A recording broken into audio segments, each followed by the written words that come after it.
Assalamualaikum warahmatullahi wabarakatuh. Perkenalkan, nama saya Lidiana Robi. Hari ini saya akan melakukan wawancara kepada kepala instruktur di PLK. Saya mengambil program D4 Kearsipan dengan mata kuliah sejarah lisan dengan judul Dari Masa ke Masa Tantangan Ketenagakerjaan di Kota Pramuli. Mari kita memulai wawancara yang pertama.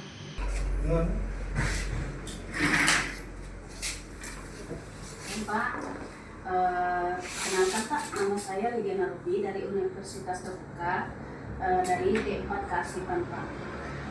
Tema yang saya angkat di tugas hari ini adalah dari masa ke masa Dinas Tenaga Kerja Kota Pramuli dalam menghadapi tantangan ketenagakerjaan.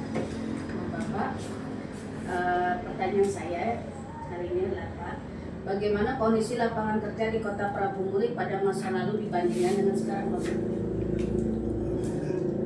Jadi kondisi lapangan kerja kalau pada masa dulu kita Dinas Tenaga Kerja itu mencarikan atau membuka lowongan pelatihan untuk masyarakat Kota Pramuli dengan cara membuka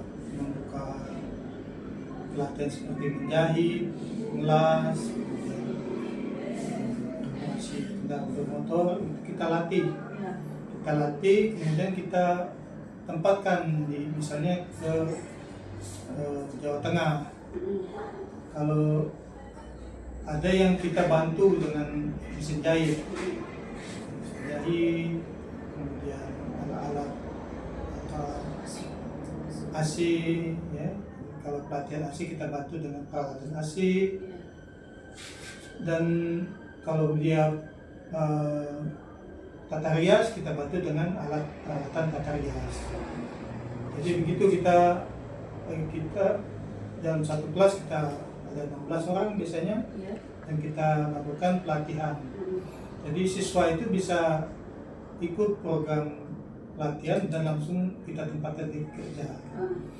Ada juga yang kita berikan peralatan, kemudian dia buka sendiri untuk seperti mengelas atau membuka sirkuit AC. Jadi seperti itu. Jadi sedikit yang karena kebutuhan kerja ini tiap tahun bertambah, lulusan makin lama makin bertambah. Terakhir kita melaksanakan pelatihan lumen untuk di RIK ya, dibutuhkan.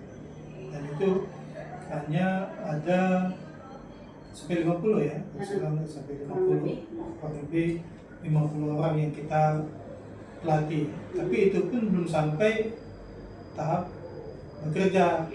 Artinya mereka dibekali dengan keahlian, kemudian mendapatkan sertifikat dari CEPU. Selanjutnya mereka inisiatif untuk mencari kerja sendiri. Itu yang pada masa lalu. Kemudian kalau pada masa sekarang pemerintah dengan paket ekonominya itu mengadakan program magang nasional untuk lulusan D1 sampai S1 yang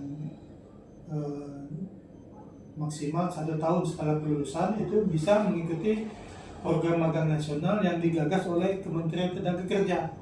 Jadi program magang nasional ini terbuka untuk seluruh lulusan D1, D2, D3 sampai S1. Pada tahap awal ini, program magang nasional ini dimulai pada mulai Oktober ya, 20 Oktober ini, 27 Oktober mulai. Itu tahap pertama disediakan 20.000 tenaga kerja. Kemudian untuk tahap kedua, batch 2 itu di bulan November disediakan 80.000 lowongan pekerjaan atau tenaga kerja yang dibutuhkan oleh perusahaan. Nantinya itu siswa atau tenaga kerja itu akan dibayar sesuai dengan upah minimum provinsi masing-masing daerah. Misalnya kalau di Palu ini artinya Sesuai UMP-nya daerah. 3,6 juta. Ah, Kalau di Jawa Tengah itu sekitar 2 juta. Kalau di sedikitnya Pak ya? kecil, Sedikit. tapi kalau Jakarta itu 5,4 juta, lebih tinggi. Sesuai ininya dengan biaya kehidupan di kota. Di kota. Jadi masing-masing daerah itu rata-rata tapi sekitaran 3,3 juta untuk diterima oleh calon tenaga kerja. Terus Pak, untuk mengikuti magang di setiap perusahaan itu ke mana Pak nyarinya? Ya, jadi calon tenaga kerja itu mengakses aplikasi Siap Kerja. Aplikasi Siap Siap Kerja. Kerja yang disiapkan oleh Kementerian Tenaga Kerja. Di situ bisa diakses perusahaan mana saja yang membuka lowongan pekerjaan. Jadi sudah hampir 1.600 lowongan perusahaan yang mengikuti atau yang bekerja sama dengan program pemerintahnya, Dengan Kementerian Kerja. dengan Kementerian Tenaga Kerja. Jadi banyak perusahaan yang sudah bekerja sama ya, membuka kerjasama. Terus Pak, satu lagi yang ditanyakan untuk magang di perusahaan itu ada batas usia nggak? Tidak ada, jadi batasannya itu cuma 1 tahun setelah kelulusan. Ya. Jadi, Oh, 1 tahun sudah dia lulus, baru bisa bukan bisa maksimal. Oh, Jadi berarti dari fresh graduate fresh graduate-nya. Khusus sampai fresh graduate. dia 1 tahun itu boleh minta tetap. Kalau dia sudah 1,5 tahun lewat Nggak bisa. lewat 1 tahun sudah tidak bisa Nggak bisa lagi. lagi. Jadi memang diperuntukkan untuk yang baru lulus. lulus kuliah. Itu mulai dari D1 bisa, D2, D3, D4 sampai S1 bisa itu. Terus tantangan tenaga kerja dari sekarang dengan yang dari yang masa lalu dengan sekarang itu lebih mudah masa lalu apa lebih mudah di masa sekarang? Ya jadi ya tenaga kerja kita ini kan sekarang lebih kalau dikatakan mudah itu juga kita makin banyak persaingan kan jumlah tenaga kerja atau jumlah yang lulus pendidikan SMA itu kan makin banyak kan. SMK. Nanti tingkat kesulitannya itu lebih tinggi. Persaingannya tuh lebih tinggi dan jumlah lowongan kerjanya kan segitu-gitu aja. Ya. Segitu-gitu saja kan. Ya. Tidak bertambah. Artinya Gen Z sekarang itu harus lebih berinisiatif lagi untuk menciptakan lapangan kerja atau bekerja. Jadi harus lebih berinovasi lagi, inovasi untuk membuka lapangan kerja itu baik itu menjadi content creator misalnya kan, jadi atau memanfaatkan teknologi internet IT, jadi tidak terpaku dengan lowongan kerja yang tersedia. Ya, demikian Pak. Terima kasih sudah meluangkan waktu untuk diwawancara Pak ya. Ya. Sebanyak Pak ya. Oke. Ya Pak, yang pelatihan yang paling dominan menyerap ketenaga kerjaan dari masa dulu hingga sekarang tuh yang gimana Pak ya? Baik, Ibu Lydia, jadi kita teknik pengelasan ini cukup banyak menyerap tenaga kerja. Khususnya ini contohnya salah satu rekan-rekan peserta pelatihan PBK, umpamanya Saudara Andika Pratama itu bisa diterima di PT Indo Makmur. Kemudian ada rekan kita Nando Saputra, ini berada di PLTU Marinir. Kemudian ada rekan kita Arun Nur Rasid, ini peserta pelatihan tahun 2002 di PT Binamita Arta. Kemudian ada rekan kita Iskandar, Ronaldo, ini di PLB Marinir semua. Ini Untung Suwardi nih di PT Subur Sedayu Maju. Ini dari tahun berapa ke berapa Pak? Ini ada semua, ini ada tahun 2002, tahun ini 2021 yang paling lama Pak ya? Iya, 2021 yang paling lama. Sampai sekarang ya? Sampai sekarang. Nah, ini masih bekerja Pak ya? Alhamdulillah masih semua Bu kerja. Yang ini Pak? Oh, ini kegiatan tahun 2004 rekan-rekan kita yang mengikuti salah satu pelatihan kita. Sebelum kita melakukan pelatihan ini, kita ini dulu apa namanya, soft skill. Jadi kita menggunakan daripada pihak Koramil untuk melakukan tingkat disiplin. Kemudian setelah selesai pelatihan kita ikuti yang namanya on the job training. Nah, ini yang berada di PT Pertamina Drilling Service. Ya, para peserta pelatihan kita job dimagangkan dulu. Nah, ini ada di PT Mekanika Tama Jaya Makmur. Kemudian mana gini? Nah, ini salah satunya PT Bina Mitra Arta. Oh iya Pak, kasih Pak ya informasinya.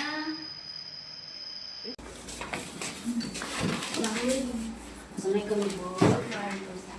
Kenalkan Ibu, nama saya Lidiana Robi, jurusan D4 Kasipan. Ingin mewawancari Ibu tentang sejarah lisan. Dengan kita mengambil tema dari masa ke masa Dinas Tenaga Kerja Kota Bali dalam menghadapi tantangan tenaga kerja. Pertanyaan pertama yaitu satu, ya, Ibu bisa menceritakan sejarah singkat sejarah berdirinya Dinas Tenaga Kerja Kota Bali. Oke, ini Dinas Tenaga Kerja Kota Prabu Muli ini awalnya merupakan kantor Balai Latihan Kerja Kota Prabu Muli yang berdiri di tahun 1983 dan mulai beroperasi di tahun 1986. Balai Latihan Kerja ini sebelumnya merupakan bagian dari Balai Latihan Kerja di bawah Kabupaten Muara ini. Kemudian pada tahun 2021 ketika Prabu Muli menjadi kota, Balai Latihan Kerja ini menjadi di bawah Dinas Tenaga Kerja Kota Prabu Muli sampai awalnya Dinas Tenaga Kerja dan Transmigrasi Kota Prabu Muli, kemudian di tahun 2000 sekitar tahun 2015-an menjadi Dinas Tenaga Kerja Kota Prabu Muli dan transmigrasinya hilang seperti itu. Ibu di Disnaker mulai bertugas dari tahun berapa? Saya bertugas di Dinas Tenaga Kerja mulai tahun 2005 ya. 2005 kemudian yang pertama kali saya ditempatkan di PU di bagian kepegawaian. Kemudian di beberapa tahun kemudian saya di bagian perencanaan. Kemudian ini sebenarnya sudah pindah-pindah. Kemudian bertugas juga di bagian penempatan tenaga kerja karena di Balai Latihan Kerja Kota Prabu Muli. Kemudian ke yang terakhir sekarang ke bidang hubungan industrial dan lembaga hubungan industrial dan jaminan sosial tenaga kerja. Sudah sangat lama Bu ya, sudah PNS senior kalau kita sebut ya. Kalau dibilang senior masih banyak kita, cuman semakin lama semakin berproses karena peraturan perundang-undangan tentang pekerjaan juga tiap tahun pasti ada perubahan, tiap tahun ada perbaikan dan segala macam seperti itu. Terus Bu, kan Ibu tuh sudah lama kerja di Disnaker Bu ya. Kondisi ketenagakerjaan di Prabu Muli pada waktu itu gimana Bu? Waktu di awal berdiri di tahun 2001 ya, Kota Prabu Muli, Dinas Tenaga Kerja, ya kondisi ketenaga kerjaan kita ada beberapa sektor nih sebenarnya yang paling menonjol sebenarnya sektor migas dan jasa. Prabu Muli sektor migas dan jasa seperti itu. Ya kondisi tenaga kerjaan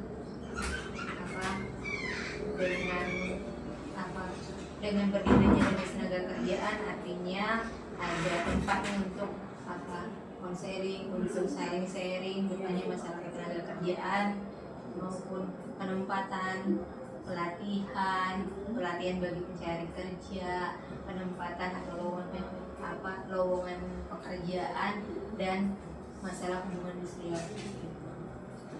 Untuk di tahun itu Bu, peran Dinas Tenaga Kerja dalam mendukung pembangunan ekonomi daerah saat itu gimana?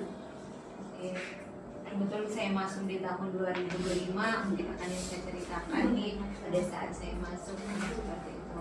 Ya, Dinas Tenaga Kerja merupakan salah satu perangkat daerah yang merupakan bagian dari pemerintah Kota Prabu-Muli yang mempunyai tugas pokok dan fungsi masalah tenaga kerjaan. Artinya visi misi pemerintah Kota Prabu-Muli akan salah satu yang akan kami dukung dengan tugas pokok dan fungsi dari Dinas Tenaga Kerja dan transmigrasi pada saat itu. Demikian Bu, pertanyaan wawancara yang saya ajukan. Terima kasih sudah menjawab seluruh pertanyaan saya Bu ya. Terima kasih Bu ya. Sama ya. Sukses